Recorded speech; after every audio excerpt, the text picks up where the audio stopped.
ಪ್ರಿಯ ಆಸರೆ ವೀಕ್ಷಕರಿಗೆ ಹಾನರ್ ಎಂಬ ಕಾರ್ಯಕ್ರಮಕ್ಕೆ ಯೇಸುಕ್ರಿಸ್ತನ ನಾಮದಲ್ಲಿ ವಂದನೆಗಳು. ಪ್ರಿಯರೇ, ಹೊಳಲ್ಕೆರೆ ಎಂಬ ಪ್ರಾಂತ್ಯದಲ್ಲಿ ನಾವಿದ್ದೇವೆ. ಇಲ್ಲಿ ಕರ್ತನ ಸೇವೆ ಮಾಡಿದ ಕರ್ತನ ದಾಸನನ್ನು ಸನ್ಮಾನಿಸುವುದಕ್ಕಾಗಿ ಈ ಸ್ಥಳಕ್ಕೆ ನಾವು ಬಂದಿದ್ದೇವೆ. ಪ್ರಿಯರೇ, ಈ ಹೊಳಲ್ಕೆರೆ ಎಂಬ ಪ್ರಾಂತ್ಯದಲ್ಲಿ ಸೇವೆ ಮಾಡಿದ ಪಾಸ್ಟರ್ ಪ್ರಜ್ವಲ್ ಅವರನ್ನು ಗುರುತಿಸಿ ಈ ದಿನದ ನಾವು ಅವರನ್ನು ಸನ್ಮಾನಿಸುವುದಕ್ಕಿದ್ದೇವೆ. ದೇವರ ವಾಕ್ಯದಲ್ಲಿ ನೋಡ್ತೇವೆ, ಕರ್ತನ ದೇವಸ್ವಾಮಿ ಹೇಳಿದನು, ಯಾವನಾದರೂ ನನ್ನ ಸೇವೆಯನ್ನು ಮಾಡಿದರೆ ತಂದೆ ಅವನನ್ನು ಬಹುಮಾನಿಸ್ತಾನೆ ಅಂತ. ಖಂಡಿತವಾಗಿ ಪರಲೋಕದಲ್ಲಿ ಅವರಿಗಾಗಿ ದೊಡ್ಡದಾದ ಬಹುಮಾನ ಇಡಲ್ಪಟ್ಟಿದೆ. ಈ ಲೋಕದಲ್ಲಿ ಅವರು ಮಾಡಿದ ಸೇವೆಯನ್ನು ನಾವು ಗುರುತಿಸಿ ಅವರನ್ನು ಸನ್ಮಾನಿಸುವುದಕ್ಕಾಗಿ ನಾವು ಆತರ ಪಡ್ತಾ ಇದ್ದೇವೆ. ಪ್ರಿಯರೇ, ಈ ಸೇವಕರು ಈ ತನಕ ಸೇವೆ ಮಾಡಿದ ಕೆಲವು ಸೇವೆಗಳು ನಿಮ್ಮ ಮುಂದಕ್ಕೆ ಇಡ್ತಾ ಇದ್ದೇನೆ ನಾನು. ಇವರು ಒಂದು ಸಭಾಪಾಲಕರಾಗಿ ಸೇವೆ ಮಾಡ್ತಾ ಇದ್ದಾರೆ. ಇವರ ಸಭೆಯ ಹೆಸರು ನೂತನ ಸೃಷ್ಟಿ ಸಭೆ. ಇವರು ಪಾಲಕರ ಸೇವೆ ಮಾಡ್ತಾಯಿದ್ದಾರೆ. ಅನೇಕ ಸಭೆಗಳ ಸ್ಥಾಪಕರಾಗಿದ್ದಾರೆ. ಹಳ್ಳಿ ಸೇವೆಗಳನ್ನು ಮಾಡ್ತಾ ಇದ್ದಾರೆ. ಮಕ್ಕಳ ಮಧ್ಯದಲ್ಲಿ ಸೇವೆ ಮಾಡ್ತಾ ಇದ್ದಾರೆ. ಹಾಗೂ ಬೈಬಲ್ ಕಾಲೇಜಿನಲ್ಲಿ ಸಹಾಯಕ ಕಾರ್ಯನಿರ್ವಾಹಕರಾಗಿದ್ದಾರೆ. ಅನೇಕ ಸೇವೆಗಳನ್ನು ಇವರು ಮಾಡ್ತಾ ಇದ್ದಾರೆ. ಇವರು ಮಾಡಿದಂಥ ಈ ಸೇವೆಗಾಗಿ ನಾವು ಈ ಆಸರೆ ಮೂಲಕ ಸನ್ಮಾನಿಸ್ತಾ ಇದ್ದೇವೆ. ಇವರನ್ನು ಪಾಸ್ಟರ್ ಜಾರ್ಜ್ ಅವರು ಸನ್ಮಾನಿಸಬೇಕಾಗಿ ಹಾಗೂ ಅವರಿಗಾಗಿ ಪ್ರಾರ್ಥನೆ ಮಾಡಬೇಕಾಗಿ ನಾನು ಕೇಳಿಕೊಳ್ತೇನೆ.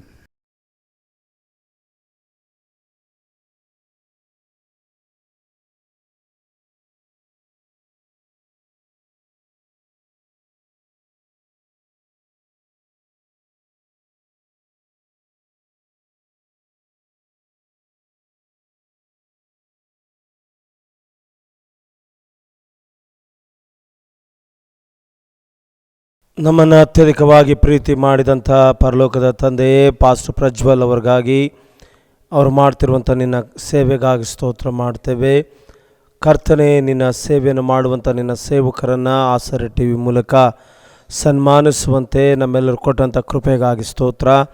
ಸೇವಕರನ್ನು, ಅವರ ಕುಟುಂಬ, ಮಕ್ಕಳನ್ನು, ಸಭೆಯನ್ನು ನೆನಪು ಮಾಡಿಕೋ ಕರ್ತನೆ. ಇವರ 2018ನೇ ವರ್ಷದ ಪ್ರಯಾಣವನ್ನು ಹೌದು ಕರ್ತನಿನ ಆಶೀರ್ವಸು. ಇವರ ಜೀವಿತದಲ್ಲಿ ಮಹತ್ತಾದ ಮಹಿಮೆಯಾದ ಕಾರ್ಯಗಳನ್ನು ನಡೆಸು ಕರ್ತನೆ. ಈ ಕಳೆದ ವರ್ಷಕ್ಕಿಂತ ಈ ವರ್ಷ ಉನ್ನತವಾದ ಸಂಗತಿಗಳು ಇವರ ಸೇವೆಯಲ್ಲಿ, ಇವರ ಕುಟುಂಬದಲ್ಲಿ ಜರುಗಲಿ ಎಂಬುದಾಗಿ, ಇವರು ಪ್ರಾಂತ್ಯದಲ್ಲಿ ಜರುಗಲಿ ಎಂಬುದಾಗಿ ನಾವು ಆಶಿಸುತ್ತಾ ಪ್ರಾರ್ಥನೆಯನ್ನು ಯೇಸುವಿನ ನಾಮದಲ್ಲಿ ಪ್ರಾರ್ಥಿಸುತ್ತೇವೆ ತಂದೆಯಾದ ದೇವರೇ, ಆಮೇನ್. ಪಾಸ್ಟರ್ ಪ್ರಜ್ವಲ್, ನಿಮ್ಮ ಅನಿಸಿಕೆಯನ್ನು ಹೇಳ್ಬೋದಾ? ತೆರೆಮೇರಲ್ಲಿ ಸೇವೆ ಮಾಡ್ತಿರುವಂಥ ನಮ್ಮನ್ನು ಗುರುತಿಸಿ ಒಂದು ಟೆಲಿವಿಷನ್ ಮೂಲಕ ಪರಿಚಯ ಮಾಡಿದಂಥ ಆಸರೆ ಟಿ ವಿಯವರಿಗೂ ಮತ್ತು ಆಸರೆ ಟಿ ವಿ ವೀಕ್ಷಕರೆಲ್ಲರಿಗೂ ಕೂಡ ಈ ಮೂಲಕ ಯೇಸು ಕ್ರಿಸ್ತನ ಹೆಸರಿನಲ್ಲಿ ವಂದನೆಗಳನ್ನು ಸಲ್ಲಿಸುತ್ತೇನೆ. ದೇವರ ಆಶೀರ್ವದಿಸಲಿ. ಪ್ರಿಯ ವೀಕ್ಷಕರೇ, ಈಗ ತಾನೇ ಸನ್ಮಾನಿಸಲ್ಪಟ್ಟಂಥ ಪಾಸ್ಟರ್ ಪ್ರಜ್ವಲ್ ಇವರು ಹೊಳಲ್ಕೆರೆ ಸೇವೆ ಮಾಡ್ತಾ ಇದ್ದಾರೆ. ಇವರು ನಮ್ಮ ಮಧ್ಯದಲ್ಲಿದ್ದಾರೆ. ಇವರನ್ನು ತಿರುಗೊಂದವರ್ತಿ ನಾನು ಈ ಕಾರ್ಯಕ್ರಮಕ್ಕೆ ಸ್ವಾಗತ ಮಾಡ್ತೇನೆ. ಪ್ರಿಯ ವೀಕ್ಷಕರೇ, ಅವರು ಇವರಿಗೆ ಯಾವ ರೀತಿ ಸೇವೆಗೆ ಬಂದರು, ಹೇಗೆ ಸೇವೆ ಮಾಡಿದರು, ಎಷ್ಟು ವರ್ಷನೇ ಸೇವೆ ಸಲ್ಲಿಸ್ತಾ ಇದ್ದಾರೆ, ಅವರಿಗೆ ಕರೆ ಯಾವ ರೀತಿ ಬಂತು, ಅವರ ಸೇವಾ ಅನುಭವವನ್ನು ಚಿಕ್ಕದಾಗಿ ನಾವು ಇಲ್ಲಿ ಕೇಳಲಿಕ್ಕೆ ಇಷ್ಟಪಡ್ತೇವೆ. ಫಸ್ಟೇ ನಿಮಗೆ ಚಿಕ್ಕದಲ್ಲಿರುವ ಬಾಲ್ಯ ಪ್ರಾಯದಲ್ಲಿರ್ಬೇಕಾದ್ರೆ ಏನಾದರೂ ಸೇವೆ ಮಾಡಬೇಕು, ಕರ್ತನ ಸೇವೆ ಮಾಡಬೇಕು, ಸೇವೆಗೆ ಹೋಗಬೇಕು, ಸೇವಕನಾಗಬೇಕೆಂಬಂಥ ಆಸೆ ಏನಾದರೂ ಇತ್ತಾ? ನನಗೆ ಚಿಕ್ಕ ಪ್ರಾಯದಿಂದಲೂ ಆ ರೀತಿಯಂಥ ಆಸೆಗಳಿರಲಿಲ್ಲ. ಆದರೆ ನನ್ನಲ್ಲಿ ಅಂಥ ಒಂದು ಆಸೆ ಏನಾಗಿತ್ತಪ್ಪ ಅಂದರೆ, ಒಂದು ಸತ್ಯ ದೇವರು ಯಾರೆಂಬುದಾಗಿ ತಿಳಿದುಕೊಳ್ಳಬೇಕನ್ನೋಂಥ ಆಸೆಯಾಗಿತ್ತು. ಸತ್ಯ ತಿಳ್ಕೊಳ್ಳೋಂಥ ಆಸೆ ಇತ್ತು, ತಿಳಿದುಕೊಳ್ಳುವಂಥ ಸೇವೆ ಮಾಡೋಂಥ ಆಸೆ ಇರಲಿಲ್ಲ. ಸೇವೆ ಬಗ್ಗೆ ಗೊತ್ತೇ ಇರಲಿಲ್ಲ ಅವಾಗ? ಗೊತ್ತಿರಲಿಲ್ಲ. ಓಕೆ, ಈಗ ಹಾಗಾದರೆ ಸೇವೆ ಮಾಡಬೇಕು, ಕ್ರಿಸ್ತನ ಸೇವೆಗೋಸ್ಕರ ನಾನು ಸಮರ್ಪಿಸಿಕೊಡ್ಬೇಕು ಎಂಬಂಥ ಕರೆ ನಿಮಗೆ ಯಾವ ರೀತಿ ಬಂತು? ನಾನು 2005ರಲ್ಲಿ ಒಂದು ಯೌವನಸ್ಥರ ಕೂಟಕ್ಕೆ ಭಾಗಿಯಾಗಿದ್ದೆ. ಆ ಕೂಟದಲ್ಲಿ ದೈವ ಸೇವಕರು ಹೇಳ್ತಿರುವಂಥ ದೇವರ ವಾಕ್ಯಗಳು ನನ್ನ ಹೃದಯವನ್ನು ತಾಕಿತು. ನೆಕ್ಸ್ಟು ದೇವರಿಗೆ ವಿರೋಧವಾದಂಥ ಕಾರ್ಯಗಳು ನನ್ನ ದೃಷ್ಟಿಯಲ್ಲಿ ಮತ್ತು ನನ್ನ ಕಣ್ಣು ಮುಂದೆ ಬಂದಿದ್ದರಿಂದ ಆ ಎಲ್ಲ ಕಾರ್ಯಗಳು ನಾನು ಒಪ್ಪಿಕೊಳ್ಳುವಂತೆ ಮತ್ತು ದೇವರ ಪ್ರೀತಿಯನ್ನು ಅರಿತುಕೊಳ್ಳುವಂತೆ ದೇವರು ನನಗೆ ಸಹಾಯ ಮಾಡಿದರು. ಓಕೆ, ಅಲ್ಲಿಂದ ದೇವರ ಕಂಡುಕೊಂಡ್ರಿ? ಅದಕ್ಕಿಂತ ಮುಂಚೆನೇ ಕಂಡುಕೊಂಡಿದ್ದು ನಾನು 1998ರಲ್ಲಿ. ಓಕೆ, ಹಾಗಾದರೆ ಸೇವೆಗೆ ಹೋಗ್ಬೇಕೆಂಬುದಾಗಿ ಹೇಗೆ ಗೊತ್ತಾಯಿದೆ? ಸೇವೆಗೆ ಹೋಗ್ಬೇಕಂತ ಹೇಗೆ ಅಂದರೆ, ಯೌವನಸ್ಥರ ಕೂಟದಲ್ಲಿ ನಾನೊಂದು ದೇವರ ವಾಕ್ಯವನ್ನು ಕೇಳ್ತಿರೋಂಥ ಸಮಯದಲ್ಲಿ ಯೇಸು ಕ್ರಿಸ್ತನ ಪ್ರೀತಿ ಅದು ಒಂದೇ ಸಾರಿ ಅಂದ್ಕೊಂಡಿದ್ದೆ ನಾವು ಆತನ ಪ್ರೀತಿಯಿಂದ ಹಿಂದೆ ಹೋಗುವಾಗ ಮತ್ತೆ ದೇವರು ಕೊಡಲಿಕ್ಕೆ ಸಾಧ್ಯ ಇಲ್ಲ ಅಂದ್ಕೊಂಡೆ. ಆದರೆ ಯೌವನಸ್ಥರ ಕೂಟದಲ್ಲಿ ದೇವರು ನನಗೆ ಆ ಪ್ರೀತಿಯನ್ನು ಅರ್ಥಕೊಳ್ಳುವಂತೆ ಸಹಾಯ ಮಾಡಿದರು. ಆ ಪ್ರೀತಿಯನ್ನು ಅರ್ಥಕೊಳ್ಳೋದು ಮಾತ್ರವಲ್ಲ, ಆ ಒಂದು ಪ್ರೀತಿಯಲ್ಲಿ ಯೇಸು ಕ್ರಿಸ್ತನ ಒಂದು ದರ್ಶನ ನಮಗೆ ಆಯಿತು. ಆ ದರ್ಶನದಲ್ಲಿ ಯೇಸು ಕ್ರಿಸ್ತನಿಗೆ ಒಂದು ಅಭಿಷೇಕ ಮಾಡುವಂಥದ್ದು ನನಗೆ ಅನುಭವ ಆಯಿತು. ಸೊ ಆ ಅನುಭವದಲ್ಲಿ ನಾನು ನನ್ನ ಒಂದು ಜೀವಿತವನ್ನೇ ಸೇವೆಗಾಗಿ ಸಮರ್ಪಣೆ ಮಾಡಿಕೊಂಡು ಅವತ್ತಿಂದ ನಾನು ತಿರುಗಿ ನೋಡದೆ ಯೇಸು ಕ್ರಿಸ್ತನ ಸೇವೆಯಲ್ಲಿ ಮುಂದುವರಿತೀನಿ. ಅಲ್ಲಿಂದಲೇ ನೀವು ಸೇವೆಗೆ ಹೋಗ್ಬೇಕಂತ ತೀರ್ಮಾನ ಮಾಡ್ಕೊಂಡು ಅಲ್ಲಿ ಸೇವೆಗೆ ಬಂದ್ರೆ? ಹೌದು. ಓಕೆ, ಹಾಗಾದ್ರೆ ಫಸ್ಟ್ ನೀವು ಈವರೆಗೆ ಸೇವೆಗೆ ಮಾಡಿ ಬಂದ್ರಿ, ಅದನಂತರ ಸೇವೆ ಮಾಡಲಿಕ್ಕೆ ಇಳಿದ್ರಿ. ಈ ಸಮಯದಲ್ಲಿ ನಿಮ್ಮ ಕುಟುಂಬದವ್ರು ಏನು ಹೇಳಿಲ್ಲ ಅಥವಾ ಅವ್ರು ಸಪೋರ್ಟ್ ಕೊಟ್ಟರೆ ಹೇಗೆ? ಕುಟುಂಬದವರಾಗಲಿ ನೆರೆಕರೆ ಆಗಲಿ ಇತರರು ನಿಮಗೆ ಉತ್ತಮವಾಗಿ ಉತ್ತೇಜನ ಕೊಟ್ಟರೆ? ನನಗೆ ಸಪೋರ್ಟಿವ್ ಆಗಿ ನಮ್ಮ ಬ್ರದರ್ಸ್ ಆಗಿರ್ಬೋದು, ನಮ್ಮ ರಿಲೇಟಿವ್ಸು ಮತ್ತು ನಮ್ಮ ಪಾಸ್ಟರ್ ಅವರು ಒಳ್ಳೆಯ ಸಪೋರ್ಟ್ ಕೊಟ್ಟರು ನನಗೆ. ಸೊ ಅವರ ಒಂದು ಸಪೋರ್ಟು, ಅವರೊಂದು ಪ್ರೋತ್ಸಾಹ, ಸಹಾಯ ನನ್ನನ್ನು ಒಂದು ಸೇವಕನಾಗಿ ಆಗೋದಕ್ಕಾಗಿ ಸಹಾಯವಾಯಿತು. ಹಾಗೆ ನಿಮಗೆ ನಿರುತ್ಸಾಹದ ಮಾತುಗಳನ್ನು ಕೇಳಲಿಕ್ಕೆ ಸಿಗಲಿಲ್ಲ ಎಲ್ಲಿ ಸಹ? ಇಲ್ಲ ಇಲ್ಲ, ಎಲ್ಲರೂ ನಿಮಗೆ ಒಂದು ಉತ್ತಮ ಒಂದು ಆದರಣೆಯನ್ನು ಪ್ರೋತ್ಸಾಹನ ಕೊಡ್ತಾ ಬಂದರು. ಹೌದು. ಓಕೆ, ಎಷ್ಟು ವರ್ಷದಿಂದ ನೀವು ಸೇವೆ ಮಾಡ್ತಾ ಇದ್ದೀರಾ ಫಸ್ಟ್? ಈಗ ನಾನು 2005ರಲ್ಲಿ ನನ್ನನ್ನು ಸೇವೆಗಾಗಿ ಸಮರ್ಪಣೆ ಮಾಡಿಕೊಂಡೆ. 2005ರಿಂದ ನಾನು 2006ವರೆಗೂ ಒಂದು ವಯಸ್ಕರ ಶಿಕ್ಷಣ ಶಾಲೆಯಲ್ಲಿ ನಾನು ಸ್ಕೂಲ್ ಟೀಚರಾಗಿ ವರ್ಕ್ ಮಾಡ್ತಾಯಿದ್ದೆ. ಅದರ ಮಧ್ಯದಲ್ಲಿ ನಾನು ಸುವಾರ್ಥ ಸೇವಕನಾಗಿಯೂ ಕೂಡ ಸೇವೆ ಮಾಡ್ತಾಯಿದ್ದೆ. ಅಂದರೆ ಟೀಚರ್ ಆಗಿ 1 ವರ್ಷ. ಹೌದು. ನಂತರ ಈ ಕಡೆಯಿಂದ ಸೇವೆ ರಾತ್ರಿ ಶಾಲೆ ಮಾಡ್ತಾಯಿದ್ದೆ, ವಯಸ್ಕರ ಶಿಕ್ಷಣ ಶಾಲೆ. ಅದರ ಮಧ್ಯದಲ್ಲಿ ಸೇವಕರ ಮನೇಲಿ ಇದ್ದುಕೊಂಡು ನಾನು ಸುವಾರ್ಥ ಸೇವೆಗಾಗಿ ಹೋಗ್ತಾಯಿದ್ದೆ ಸೈಕಲ್ ತೊಗೊಂಡು. ಕೆಲವು 2-3 ಹಳ್ಳಿಗಳನ್ನು ತಿರುಗಿ ನಾನು ಸೇವೆಯನ್ನು ಮಾಡಿ ನಂತರವಾಗಿ ನಾನು ಸ್ಕೂಲ್ಗೆ ಹೋಗ್ತಾಯಿದ್ದೆ. ಓಕೆ, ಹಾಗಾದರೆ ಒಂದು 13 ವರ್ಷದಿಂದ ನೀವು ಸೇವೆ ಮಾಡ್ತಾ ಇದ್ದೀರಿ ಈಗ? ಹೌದು. ಹೌದಾ? 5ರಿಂದ ಒಂದು 13 ವರ್ಷದಿಂದ ನೀವು ಹೆಚ್ಚು ಕಮ್ಮಿ 13 ವರ್ಷದಿಂದ ನೀವು ಸೇವೆ ಮಾಡ್ತಾ ಇದ್ದೀರಾ. ಫಸ್ಟ್ ಈ ಒಂದು 13 ವರ್ಷದ ಸೇವೆ ಅವಧಿಯಲ್ಲಿ ನೀವು ಒಂದು ಅನುಭವದಲ್ಲಿ ನೀವು ಯಾವ ರೀತಿಯಾದ ಒಂದು ದುಃಖದ ಕ್ಷಣಗಳೇನಾದರೂ ಉಂಟು? ಫಸ್ಟ್ ತುಂಬ ದುಃಖ ಆದಂಥ ಕ್ಷಣ, ತುಂಬ ಈ ಒಂದು ತುಂಬ ಬೇಸರಗೊಂಡಿರೋ ಸಮಯ, ಯಾರ ಹತ್ರ ಹೇಳೋದು ಅಂತ ಒಂದು ಕ್ಷಣ ಯಾವ್ದಾರು ಇದೆಯಾ? ಸೊ ಆ ಥರ ಹೇಳುವಂಥ ಕ್ಷಣ ಏನಂತಂದರೆ, ಇವತ್ತು ಸುವಾರ್ತೆ ಸಾರಕ್ಕೆ ಹೋಗುವಂಥ ಸಮಯಗಳಲ್ಲಿ ಸೊ ಅನೇಕರಿಗೆ ಸುವಾರ್ತೆ ಸಾರಬೇಕು, ಯೇಸು ಕ್ರಿಸ್ತನ ತಿಳಿಸ್ಬೇಕು, ಯೇಸು ಕ್ರಿಸ್ತನ ಸತ್ಯ ಅವ್ರು ಎಲ್ಲರಿಗೂ ಗೊತ್ತಾಗಬೇಕನ್ನೋಂಥ ಒಂದು ಕುತೂಹಲ ನನ್ನ ಹೃದಯದ ಒಂದು ಆಸೆಯಾಗಿತ್ತು. ಅದನ್ನು ಸಾರಕ್ಕೆ ಹೋಗುವಂಥ ಸಮಯಗಳಲ್ಲಿ ಕೆಲವೊಂದು ಹಳ್ಳಿಯಲ್ಲಿ ಅದನ್ನು ಅಪೋಸ್ ಮಾಡ್ತಾಯಿದ್ರು. ಅದು ನನಗೊಂದು ರೀತಿ ದುಃಖವನ್ನುಂಟು ಮಾಡ್ತಾಯಿತ್ತು. ಅದಾದ ನಂತರ ನಮ್ಮ ಒಂದು ಈಗೇನು ಸೇವೆ ಮಾಡ್ತಿರುವಂಥ ಸೇವೆ ಕ್ಷೇತ್ರದಲ್ಲಿ ಹೊಳಲ್ಕೆರೆ ಎಂಬಂಥ ಗ್ರಾಮದಲ್ಲಿ ನಾವು ಸೇವೆ ಮಾಡುವಾಗ ನಮ್ಮ ಸೇವೆ ಒಂದು ಚರ್ಚ್ ಮುಂದುಗಡೆ ಕೆಲವೊಂದು ಯೇಸು ಕ್ರಿಸ್ತನ ಆಗದಿರುವಂಥ ಕೆಲವೊಂದು ಮನೆಯವರಿದ್ದರು, ಕ್ರಿಸ್ತವರು ಮನೆ ಪಕ್ಕದಲ್ಲೇ ಇದ್ದರು. ಭಾನುವಾರ ಹೊರತುಪಡಿಸಿ ನಾವು ಬೇರೆ ದಿನ ಯಾವುದಾದ್ರೂ ಪ್ರಾರ್ಥನೆ ಮಾಡುವಾಗ ಅವ್ರು ಯಾವ ಸ್ಥಿತಿಯಲ್ಲಿದ್ದರೂ ಕೂಡ ಹಾಗೆ ಚರ್ಚ್ ಒಳಗಡೆ ಬಂದು ಪ್ರಾರ್ಥನೆಯನ್ನು ನಿಲ್ಲಿಸೋದಕ್ಕೆ ಇದು ಮಾಡ್ತಾಯಿದ್ರು. 2015 ಏಪ್ರಿಲ್ 14ರಲ್ಲಿ ನನ್ನ ಜೀವಿತದಲ್ಲಿ ಬಹಳ ಒಳ್ಳೆಯ ದಿನ ಆಗಿತ್ತು. ಅದೇ ದಿನ ಯೋಚಿಸ್ತಾ ಇರುವಂಥ ಸಾಯಂಕಾಲದ ಸಮಯದಲ್ಲಿ ನನಗಾಗದಿರುವಂಥವರೇ 2 ಜನ ನನಗೆ ಫೋನ್ ಮಾಡಿ ಅವರು ನನಗೆ ಭಯಂಕರವಾದ ರೀತಿಯಲ್ಲಿ ಅವರು ಬೈದಂಥ ಮಾತುಗಳು, ಹೀಯಾಳಿಸಿದಂಥ ಎಲ್ಲ ಕಾರ್ಯಗಳನ್ನು ಕೇಳಿ ಒಂಥರ ಜೀವನದಲ್ಲಿ ಬಹಳ ಜಿಗುಪ್ಸೆಗೊಂಡವನಾಗಿದ್ದೆ, ನಿರುತ್ಸಾಹವುಳ್ಳವನಾಗಿದ್ದೆ.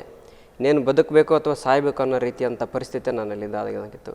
ಆ ಸಮಯದಲ್ಲಿ ನಮ್ಮ ಸಭಾಪಾಲಕರು ನನಗೆ ಉತ್ತೇಜಿಸಿದರು ಮತ್ತು ನನ್ನ ಒಂದು ಸಹೋದರರು ಕೂಡ, ನಮ್ಮ ಚಿಕ್ಕಮ್ಮರ ಸಹೋದರರು ಕೂಡ ನನಗೆ ಉತ್ತೇಜಿಸಿದರು. ಸೊ ಈ ರೀತಿಯಾಗಿ ಸೇವೆಯಲ್ಲಿ ಭಯಂಕರವಾದಂಥ ನಿರುತ್ಸಾಹ, ಅದ್ರ ಮಧ್ಯದಲ್ಲಿಯೂ ಕೂಡ ಸಂತೋಷವನ್ನು ದೇವರು. ಅದು ಸಂತೋಷ ಕ್ಷಣ ಯಾವುದಿದೆ ಒಂದು ಹೇಳ್ಬೋದಾ? ಸಂತೋಷದ ಕ್ಷಣ ಅಂದರೆ ಈಗ ಸೇವೆ ಸಮಯದಲ್ಲಿ ಹೋಗುವಂಥ ಸಮಯಗಳಲ್ಲಿ ಸೇವೆಗೆ ಸಂಧಿಸಲ್ಪಟ್ಟಂಥ ಒಂದೊಂದು ಕುಟುಂಬಗಳು ಬಹಳ ನಿರುತ್ಸಾಹದಲ್ಲಿರ್ತಾರೆ, ನಿರಾಸೆಯಲ್ಲಿರ್ತಾರೆ. ನೊಂದು ಇನ್ನೇನು ಅವರು ಜೀವಿತ ಕೊನೆ ಮಾಡ್ಕೋಬೇಕನ್ನೋಂಥ ಸಮಯದಲ್ಲಿ ನಮ್ಮನ್ನು ಅವ್ರ ಮನೆ ನಡೆಸಿದಾಗ ಅವ್ರು ಯೇಸು ಕ್ರಿಸ್ತನ ಕುರಿತಾಗಿ ಪ್ರೀತಿಯನ್ನು ಮತ್ತು ಉತ್ಸಾಹವನ್ನು, ಪ್ರೇರಣೆ ಉಂಟಾಗುವ ರೀತಿ ದೇವರ ವಾಕ್ಯವನ್ನು ನಾನು ಹೇಳುವಾಗ ಅವರ ಜೀವಿತದಲ್ಲಿ ಬರುವಂಥ ಒಂದು ಸಂತೋಷ, ಅವ್ರ ಮುಖದಲ್ಲಿ ಕಾಣುವಂಥ ಒಂದು ಉಲ್ಲಾಸ ನಾನು ನೋಡುವಾಗ ಅದೇ ನನ್ನ ಜೀವಿತದಲ್ಲಿ ಭಾಳ ಒಂದು ಸಂತೋಷದ ಕ್ಷಣ ಆಗಿತ್ತು. ಅಂದರೆ ತಮ್ಮ ಜೀವಿತವನ್ನು ಕೊನೆ ಮಾಡಲಿಕ್ಕೆ ಹೋಗುವಂಥ ವ್ಯಕ್ತಿಗಳು, ಹೌದು, ಕ್ರಿಸ್ತನ ಬಳಿಗೆ ಬರುವಾಗ ತಮ್ಮ ಜೀವಿತವನ್ನು ನಿರಾಶೆಗೊಂಡಂಥ ಜನಗಳು, ನಿರುತ್ಸಾಹಗೊಂಡಂಥ ಜನರು, ಯೇಸು ಕ್ರಿಸ್ತನ ಅಂಥವ್ರ ಮನೆಗೆ ಎಷ್ಟೋ ಸಾರಿ ನಾನು ಹೋಗಲ್ಪಟ್ಟಿದ್ದೇನೆ. ಸೊ ಎಷ್ಟೋ ಜನ ಆತ್ಮಹತ್ಯೆ ಮಾಡ್ಕೋಬೇಕಂತ ಮೂಮೆಂಟಲ್ಲೇ ದೇವ್ರು ನನ್ನ ಅಲ್ಲಿ ನಡೆಸಲ್ಪಟ್ಟಿದ್ದಾರೆ. ಅವ್ರು ನಾನು ಎಲ್ಲರ ಜೊತೆ ಮಾತಾಡಿದ ಲಾಸ್ಟ್ ಮೂಮೆಂಟಲ್ಲಿ ನನಗೆ ಹೇಳ್ತಾಯಿದ್ರು, ಇವತ್ತು ನೀವು ಇಲ್ಲಿ ಬರದೇ ಇದ್ದಿದ್ರೆ ಅಥವಾ ಈ ರೀತಿಯಂಥ ದೇವರ ಒಂದು ಸಂದರ್ಶನ ನನಗೆ ಸಿಗದೆ ಹೋಗಿದ್ರೆ ನನ್ನ ಜೀವಿತ ಇವತ್ತು ಕೊನೆ ಆಗ್ತಿತ್ತೋ ಇಲ್ಲ ಗೊತ್ತಿಲ್ಲ, ಕೊನೆ ಆಗ್ಬೋದಿತ್ತು, ಅದಕ್ಕೆ ಯೇಸು ಕ್ರಿಸ್ತನು ನಿಮ್ಮನ್ನು ನಮ್ಮ ಮನೆಗೆ ಕಳಿಸಿದ್ದಾರೆ ಅಂತ ಆ ಮಾತು ಕೇಳುವಾಗ ಎಲ್ಲದಕ್ಕಿಂತ ಹೆಚ್ಚಾದಂಥ ಸಂತೋಷ ನನ್ನ ಹೃದಯದಲ್ಲಿ ಉಂಟಾಗ್ತಿತ್ತು. ಹೌದು, ಇದು ನನ್ನ ಒಂದು ಸಂತೋಷದ ಕ್ಷಣಗಳು, ಯಾವಾಗಲೂ ಅನುಭವಿಸ್ತಾ ಇದ್ದೇನೆ, ಇನ್ನು ಮುಂದೆ ಕೂಡ ಅನುಭವಿಸ್ತಾನೆ ಇರ್ತೀನಿ. ಓಕೆ, ಸೇವೆಯ ವಿಷಯದಲ್ಲಿ ಖಂಡಿತ ಫಸ್ಟ್ ಈ ಒಂದು 13 ವರ್ಷದ ಸೇವೆ ನೀವು ಮಾಡ್ತಾ ಇದ್ದೀರಾ. ಈ 13 ವರ್ಷದ ಸೇವೆ ಮಾಡೋಂಥ ಅಥವಾ ಈ ಸೇವೆ ನಿಮ್ಮ ಸೇವೆ ಪ್ರಾರಂಭಿಸುವಂಥ ಸಮಯದಲ್ಲಿ ಈ ಒಂದು ಜನರಿಂದ ವಿರೋಧಗಳೆಲ್ಲ ಬಂದದ್ದು ಅಂತ ಅನುಭವ ಉಂಟಾ ಅಷ್ಟೇ? ನಾನು ಸೇವೆ ಪ್ರಾರಂಭ ಮಾಡುವಂಥ ಸಮಯದಲ್ಲಿ ನಾನು ಚಿಲ್ಡ್ರನ್ ಮಿನಿಸ್ಟ್ರಿ ಮೂಲಕ ಸ್ಟಾರ್ಟ್ ಮಾಡಿದೆ. ಮಂಡ್ಯ ಯಾವುದು ಚಾಮರಾಜನಗರ ಕೊಳ್ಳೇಗಾಲ ಎಂಬಂಥ ಒಂದು ಗ್ರಾಮ, ಅದು ತಾಲೂಕಿನ ಮುಂದೆ ಒಂದು ಶ್ರೀರಾಮ್ಪುರ ಅಂತ ಬರುತ್ತೆ. ಅಲ್ಲಿ ಕೆಲವೊಂದು ಹಳ್ಳಿ ಗ್ರಾಮಗಳನ್ನು ಸಂಧಿಸಿ ಚಿಲ್ಡ್ರನ್ ಮಿನಿಸ್ಟ್ರಿ ಮಾಡ್ತಾಯಿದ್ದೆ ನಾನು. ಸುಮಾರು ಒಂದು 60-80 ಹುಡುಗರೆಲ್ಲ ಸೇರಿ ಬರೋರು. ಎಷ್ಟನೇ ಇಸ್ವಿಯಲ್ಲಿ? ಅದು 2006 ಎಂಡಲ್ಲಿ, 6-7 ಎಂಡಲ್ಲಿ. ಸೊ ಆ ಟೈಮಲ್ಲಿ ಅಲ್ಲಿ ಭಯಂಕರವಾದಂಥ ವಿರೋಧ ಇತ್ತಲ್ಲಿ. ಯೇಸು ಕ್ರಿಸ್ತನ ಕುರಿತಾಗಿ ಹೇಳಬಾರ್ದು, ಮಾತಾಡಬಾರ್ದು ಅನ್ನೋಂಥ ರೀತಿಯಲ್ಲಿ. ಸೊ ಅದರ ಮಧ್ಯದಲ್ಲಿಯೂ ನಾನು ಹೇಳೋಕ್ಕೆ ಇಷ್ಟಪಡೋದೇನಪ್ಪ ಅಂದರೆ, ಯೇಸು ಕ್ರಿಸ್ತನ ಚಿತ್ತವಿಲ್ಲದೆ ನಮ್ಮ ತಲೆ ಕೂದಲು ಕೂಡ ಉದುರಿ ಬೀಳಲ್ಲ ಎಂಬುದಾಗಿ. ಇದುವರೆಗೂ ಸೇವೆಯಲ್ಲಿ ಕೆಲವರೆಲ್ಲ ನಿರುತ್ಸಾಹಪಡಿಸಿದ್ದಾರೆ, ತೊಂದರೆ ಪಡಿಸಿದ್ದಾರೆ. ಆದರೂ ಕೂಡ ನೇರವಾಗಿ ನನ್ನ ಯಾರು ಕೂಡ ಮುಟ್ಟಕ್ಕೆ ಬಿಟ್ಟಿಲ್ಲ ದೇವರು. ನೇರವಾಗಿ ಯಾರಿಗಿದ್ದ ಫೋನಲ್ಲಿ ಆಗಿರ್ಬೋದು, ಅಥವಾ ಸ್ವಾರ್ಥ ಸೇವೆ ಮಾಡೋಕ್ಕೆ ಹೋಗುವಾಗ ಈ ರೀತಿ ನೀನು ಹಂಚಬೇಡ, ಈ ರೀತಿ ಮಾಡಬೇಡ ಅಂತ ಸ್ವಲ್ಪ ಆವಾಜ್ ಹಾಕಿದ್ದಾರೆ ಅಷ್ಟೇ. ಬಿಟ್ಟರೆ ನನಗೆ ತೊಂದರೆ ಕೊಡಬೇಕು, ನಾನು ಹಿಂಸಿಸ್ಬೇಕಂತ ಅವರು ಒಳಗೆ ಏನೇನೋ ಮೀಟಿಂಗ್ ಮಾಡಿದ್ರು, ಏನೋ ಮಾಡಿದ್ರು ಕೂಡ ಅದು ನೇರವಾಗಿ ನನ್ನ ಮುಟ್ಟಕ್ಕೆ ದೇವರ ಬಿಟ್ಟಿಲ್ಲ, ಇದುವರೆಗೆ ಬಿಡಲಿಲ್ಲ. ಓಕೆ ಭಾಷೆ, ನಿಮ್ಮ ಆರ್ಥಿಕ ಒಂದು ಪರಿಸ್ಥಿತಿ ಯಾವ ರೀತಿ ಒಂದು ಕೊರತೆಗಳು ಬಂದಂಥ ಅನುಭವ ಉಂಟಾ ಭಾಷೆ? ಹೌದು, ಆರ್ಥಿಕವಾದಂಥ ಸುಮಾರು ಕೊರತೆಗಳು ನನ್ನ ಜೀವಿತದಲ್ಲಿ ಬಂತು. ಉದಾಹರಣೆ, ನಾನು ಬೈಬಲ್ ಕಾಲೇಜಲ್ಲಿ ಓದುವಂಥ ಸಮಯಗಳಲ್ಲಿ ನಾನು ಯಾರನ್ನೂ ಕೂಡ ಆಶ್ರಯಿಸಿಕೊಳ್ಳಿಲ್ಲ. ನನ್ನೆಲ್ಲ ಅವಶ್ಯಕತೆಗಳಿಗಾಗಿ ದೇವ್ರ ಮುಂದೆ ಪ್ರಾರ್ಥಿಸ್ತಾ ಇದ್ದೆ. ಆದರೆ ನನ್ನ ಅವಶ್ಯಕತೆಗಳು ಗೊತ್ತಿರುವಂಥ ದೇವರು ನನ್ನ ಸಮಯಕ್ಕೆ ಸರಿಯಾಗಿ ಒಂದು ಫೆನ್ ರಿಫಿಲ್ಲಿಂದ ಹಿಡಿದು ನಾನು ಹಾಕುವಂಥ ಬಟ್ಟೆಯಿಂದ ಹಿಡಿದು ದೇವರು ಒದಗಿಸ್ತಾ ಇದ್ದರು. ಸೇವೆಗೆ ಬಂದಂಥ ಪ್ರಾರಂಭದಲ್ಲಿ ನಮ್ಮ ಪಾಸ್ಟರ್ ಮನೆಗೆ ಬಂದಾಗ ನನಗೆ ಒಂದೇ ಪ್ಯಾಂಟು, ಒಂದೇ ಶರ್ಟು. ಆ ಸಂಡೇ ಬಂದರೆ ಅದನ್ನೇ ಒಗೆದು ಅದನ್ನೇ ಹಾಕೋಬೇಕಾಗಿತ್ತು. ಮತ್ತೆ ಇರುವಂಥ ಬಟ್ಟೆಗಳಿರಲಿಲ್ಲ ನನಗೆ. ಸೊ ₹1 ₹2 ಹೇಗೋ ಕೂಡಿಸಿ ನಾನು ಒಂದು ಪ್ಯಾಂಟು ಅಥವಾ ಒಂದು ಶರ್ಟು, ಈ ರೀತಿ ಅಂತ ಭಯಂಕರ ಕಷ್ಟದ ಜೀವನದಲ್ಲಿ ನಾನು ಹಾದು ಬರುವಂಥ ದೇವರು ಸಹಾಯ ಮಾಡಿದರು. ಆದರೂ ಕೂಡ ಎಲ್ಲ ಕಷ್ಟಗಳ ಮಧ್ಯದಲ್ಲಿ ನಾನು ಮನುಷ್ಯರ ಹತ್ರ ಯಾವತ್ತೂ ಸಹಾಯ ಬೇಡ ಹೋಗಲಿಲ್ಲ.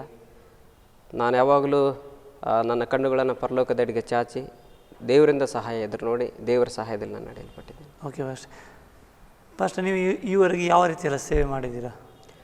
ಇವಾಗ ನಾನು ಅಡಲಿಟ್ರಸಿ ಸ್ಕೂಲ್ ಟೀಚರಾಗಿ ಸೇವೆ ಮಾಡಿದ್ದೀನಿ. ನೆಕ್ಸ್ಟು ಸಂಡೇ ಸ್ಕೂಲ್ ಟೀಚರಾಗಿ ಚಿಲ್ಡ್ರನ್ಸ್ ಮಧ್ಯದಲ್ಲಿ ಸೇವೆ ಮಾಡಿದ್ದೇನೆ. ಆಮೇಲೆ ಮಕ್ಕಳ ಒಂದು ಚಿಲ್ಡ್ರನ್ಸ್ ಹೋಮಲ್ಲಿ ಸ್ಟಾಪಾಗಿ ಸೇವೆ ಮಾಡಿದ್ದೀನಿ. ಸ್ವಾರ್ಥ ಸೇವಕನಾಗಿ, ಈಗ ಫುಲ್ ಟೈಮ್ ಸಭಾ ಸೇವಕನಾಗಿ ಸೇವೆ ಮಾಡ್ತಾಯಿದ್ದೀವಿ. ಹಾವೇರಿ ಜಿಲ್ಲೆಯಲ್ಲಿ ನಮ್ಮ ಸಹೋದರರ ಮೂಲಕ ಒಂದು ಸೇವೆ ಸ್ಟಾರ್ಟ್ ಮಾಡಿಕೊಂಡು ಒಂದು ಸಭೆಯಲ್ಲಿ ಅದು ಪ್ರಾರಂಭವಾಯಿತು. ಈಗ ಚರ್ಚ್ ಕೂಡ ಕಟ್ಟಲ್ಪಡ್ತಾಯಿದೆ ಹಾವೇರಿಯಲ್ಲಿ. ನೆಕ್ಸ್ಟು ಚಿತ್ರದುರ್ಗ ಜಿಲ್ಲೆಯಲ್ಲಿ ಒಂದು ಮಾನಂಗ್ಯಂ ಅಂತ ಗ್ರಾಮದಲ್ಲಿ ಕೂಡ ನಾವು ಸಭೆ ಸ್ಥಾಪನೆ ಮಾಡುವಂಥ ದೇವರು ಸಹಾಯ ಮಾಡಿದರು. ಸಭೆಗೆ ಬರುವಂಥವ್ರ ಮನೆಯಲ್ಲೇ ಪ್ರೇಯರ್ ನಡೀತಾ ಇದೆ ಇವಾಗಲೂ ಕೂಡ. ಅದು ನಮ್ಮ ಸಹೋದರರು ವಹಿಸಿಬಿಟ್ಟು ಈಗ ನಾವು ನಮ್ಮದೇ ಆದಂಥ ಸಭೆಯನ್ನು, ಈ ಹೊಳಲ್ಕೆರೆ ನೂತನ ಸೃಷ್ಟಿ ಸಭೆಯನ್ನು ನಾವು ಮುಂದುವರ್ಸ್ಕೊಂಡು ಹೋಗ್ತಾ ಇದ್ದೇವೆ. ಅಷ್ಟೇ, ನಿಮಗೆ ಸ್ವಂತ ಆಲಯ ಕಟ್ಟಡ ಇದೆ ಈಗ? ಹೌದು, ನಮ್ಮ ಸಂಸ್ಥೆಯಿಂದ ಒಂದು ಕಟ್ಟಡ ಇದೆ. ಕಟ್ಟಡ ಇದೆ. ಬಟ್ ಮದುವೆ ಆಗಿದೆ? ನನಗೆ ಮದುವೆಯಾಗಿ 3 ಮಕ್ಕಳಿದ್ದಾರೆ. ಮೊದಲೇ ಒಂದು ಹೆಣ್ಣು ಮಗು, 2 ಗಂಡು ಮಕ್ಕಳು. ಸೊ ಅವರು ಚಿಕ್ಕವರಿದ್ದಾರೆ. ಮಗಳು ಈಗ UKG ಸ್ಕೂಲ್ ಹೋಗ್ತಾ ಇದ್ದಾಳೆ. ಉಳಿದವರಿಬ್ಬರು ಚಿಕ್ಕವರಿದ್ದಾರೆ. ಫಸ್ಟ್ ನಿಮ್ಮ ಮಿಸ್ಸಸ್ ಏನು ಮಾಡ್ತಾರೆ? ನಮ್ಮ ಮಿಸ್ಸಸ್ ಅವರು ಮನೆ ಸೇವೆ ಅವ್ರದ್ದು, ನಮ್ಮ ಮಕ್ಕಳು ನೋಡ್ಕೊಳ್ಳುವಂಥದ್ದು. ಸೊ ಯಾರಾದರೂ ಮನೆಗೆ ಅತಿಥಿಗಳು ಬಂದರೆ ಅವ್ರನ್ನ ಉಪಚರಿಸುವಂಥದ್ದು, ಅವ್ರನ್ನ ಸನ್ಮಾನಿಸುವಂಥದ್ದು. ಸೊ ಸೇವೆಯಲ್ಲಿ ನಮಗೆ ಸಹಭಾಗಿಯಾಗಿ ನಮಗೆ ಬಹಳ ಒಂದು ಉತ್ತೇಜನ ಕೊಡುವಂಥವರಾಗಿ, ಒಂದು ಕೆಲವು ಸಾರಿ ನಾನು ನಿರುತ್ಸಾಹವಾದಾಗ ನನಗೆ ಪ್ರೋತ್ಸಾಹ ಮಾಡುವ ರೀತಿಯಲ್ಲಿ, ನಾನು ಆತ್ಮಿಕವಾದ ರೀತಿಯಲ್ಲಿ ಸ್ವಲ್ಪ ಕುಗ್ಗಿ ಹೋಗುವಂಥ ಸಮಯಗಳಲ್ಲಿ ನಾನು ಉತ್ತೇಜಿಸುವಂಥ ಸಮಯ ಭಾಳ ಸಹಕಾರಿಣಿಯಾಗಿ ನನಗೆ ಜೊತೆಯಾಗಿ ದೇವರು ಕೊಟ್ಟಿದ್ದಾರೆ, ನನ್ನ ಧರ್ಮ ಪತ್ನಿ ಹೆಂಡತಿಯನ್ನು. ಒಳ್ಳೆಯದು ಅಷ್ಟೇ. ಅದೇ ಕುಟುಂಬವಾಗಿ ನೀವು ಒಳ್ಳೆ ರೀತಿಯ ಸೇವೆ ಮಾಡ್ತಾ ಇದ್ದೀರಾ. ಹೌದು. ಫಸ್ಟ್ ಕೊನೆಯದಾಗಿ ನಿಮ್ಮ ಮುಂದಿನ ದರ್ಶನ ಏನು? ಫಸ್ಟ್ ಏನು ಮಾಡಬೇಕಂತ ಇದ್ದೀರಾ? ನನ್ನ ಮುಂದಿನ ದರ್ಶನ, ಎಲ್ಲ ಮನುಷ್ಯರು ಯೇಸು ಕ್ರಿಸ್ತನನ್ನು ಅರಿತುಕೊಳ್ಳಬೇಕು. ಎಲ್ಲ ಮನುಷ್ಯರು ಯೇಸು ಕ್ರಿಸ್ತನ ರಕ್ಷಣೆಯಲ್ಲಿ ನಿಲ್ಲಬೇಕು.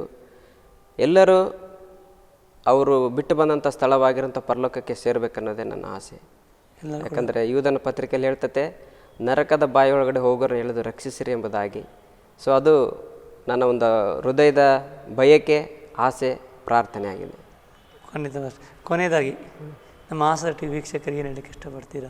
ಇವತ್ತು ಆಸರೆ ಟಿವಿಯನ್ನು ವೀಕ್ಷಿಸುವಂಥ ಎಲ್ಲ ವೀಕ್ಷಕರಿಗೂ ಕೂಡ ಯೇಸು ಕ್ರಿಸ್ತನ ಹೆಸರಿನಲ್ಲಿ ನಾನು ವಂದಿಸುತ್ತೇನೆ.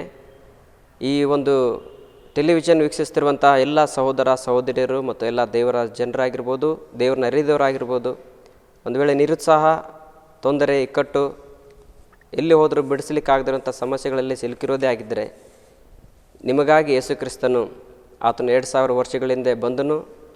ಆತನು ಸತ್ತು ಉಣಲ್ಪಟ್ಟು ಈಗಲೂ ಜೀವಿತನಾಗಿದ್ದು ಬಂದು ಸದಾಕಾಲ ಜೀವಿಸ್ತಾ ಇದ್ದಾನೆ. ಯೇಸು ಕ್ರಿಸ್ತ ನಿನ್ನಿದ್ದ ಹಾಗೆ ಇವತ್ತು ನಿರಂತರವೂ ಏಕರೀತಿಯಾಗಿದ್ದಾನೆ. ಆತನು ಆಗ ಸಹಾಯ ಮಾಡಿದ ಆತನು ಇವಾಗಲೂ ಕೂಡ ನಿಮಗೆ ಸಹಾಯ ಮಾಡುವ ಆತನಾಗಿದ್ದಾನೆ. ತೊಂದರೆ ಸಮಸ್ಯೆ ಅಂತ ಜೀವಿತದಲ್ಲಿ ನೊಂದು ಬೆಂದು ಆತ್ಮಹತ್ಯೆ ಮನುಷ್ಯನಿಗೆ ಕಾರಣವಲ್ಲ, ಅದರ ನಂತರ ಒಂದು ಜೀವಿತ ಐತೆ ಅಂತ ತೋರಿಸ್ಕೊಡೋರು ನಮ್ಮ ಕರ್ತನಾಗಿರೋ ಯೇಸು ಕ್ರಿಸ್ತನಾಗಿದ್ದಾನೆ. ಹಾಗಾಗಿ ಯೇಸು ಕ್ರಿಸ್ತನ ತಿಳಿದುಕೊಳ್ಳಿರಿ. ಯೇಸು ಕ್ರಿಸ್ತನ ಮಾರ್ಗವು ಸತ್ಯವು ಜೀವವಾಗಿದ್ದಾನೆ. ಆತನೇ ನಿಮ್ಮ ಜೀವಿತದಕ್ಕೆ ಉತ್ತರವಾಗಿದ್ದಾನೆ. ದೇವರು ನಮ್ಮನ್ನು ಆಶೀರ್ವಿಸಲಿ, ಈ ವೀಕ್ಷಕರನ್ನು ಕೂಡ ಆಶೀರ್ವಿಸಲಿ. ಆಮೇಲೆ ಧನ್ಯವಾದಗಳು ಪಾಸ್ಟ್ರೆ. Thank you.